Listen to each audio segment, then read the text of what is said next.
محترم باغ فدق کے بارے میں وضاحت کر دیں۔ فدق کا جو باب تھا، اما فاطمہ الزہرا رضی اللہ عنہا مانتی تھی، جانتی تھی کہ نبوت کا فیصلہ ہے حضور کی میراث تقسیم نہیں ہونی۔ اما فاطمہ رضی اللہ عنہا نے حضور کے بعد ابو بکر کو دور خلافت پہ دیکھا تو سوچا کیوں نہ ابو بکر صدیق سے یہ مسئلہ پوچھ لوں کہ ابو بکر کہیں نبوت کی بیٹی کی رعایت کر کے میرے ابا کا فیصلہ بدل تو نہیں دیتے، کیونکہ میرے ابا کا فیصلہ ہے کہ میرے ابا کی وراثت نہیں بنتی۔ تو اما فاطمہ نے اس طرف متوجہ کیا اور حضرت ابو بکر نے فرمایا بیٹی اگر کوئی اور زمین چاہیے تو انگلی رکھ دیں، تیرے نام پہ کر دوں گا، لیکن فدق کی زمین پر آپ کے ابا اور ہمارے نبی کا فیصلہ ہے کہ نبی کی وراثت تقسیم نہیں ہوتی۔ اما فاطمہ تو خوش ہو گئی، اس پر تو کسی قسم کی کوئی ناراضگی نہیں بنتی کہ اما فاطمہ اپنے والد کا فیصلہ تڑوانے آئی تھی۔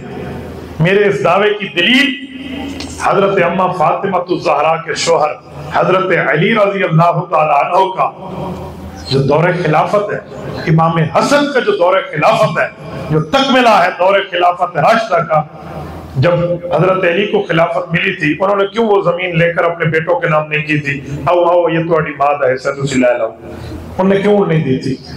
امام حسن نے کیوں نہیں لی تھی میری ماں کا حصہ ہے؟ کوئی فدق کی زمین پہ ڈیم تو نہیں بن گیا تھا، وہ تو باقی تھی، کیوں نہیں لی تھی؟ اہل بیت کا بھی فتویٰ یہی تھا جو ابو بکر کا فتویٰ تھا کہ حضور کا فیصلہ نہیں بدلا جا سکتا۔ یہاں پہ کچھ لوگ کہتے ہیں پھر اما جان عائشہ کو ابو بکر صدیق نے حجرہ کیوں دیا تھا؟ یہ حجرہ بھی تو حضور کی ملکیت تھا، پھر یہ میراث تقسیم کیوں ہوئی؟ اور میں نے کہا ظالمو تمہارا دماغ خراب ہے، تم نے قرآن کو پڑھا نہیں۔ قرآن کہتا ہے وَذْكُرْنَ مَا يُتْلَى فِي بُيُوتِكُنَّ مِنْ آيَاتِ اللَّهِ وَالْحِكْمَةِ، اے نبی کی بیویوں جو تمہاری گھروں میں آیت اتر رہی ہیں اس کو یاد کرو۔ لفظ اللہ نے یہ نہیں فرمایا فی بیوت النبی، فرمایا فی بیوتکن، تم عورتوں کے گھر ہیں۔ تو حضور تو زندگی میں وہ بیویوں کو ہبہ کر چکے تھے، وہ ہبہ ہے، گفٹ ہے، تو تحفے کے اوپر تو کوئی وراثت نہیں چلتی، تو لہذا شرم کر کے سوال کیا کریں۔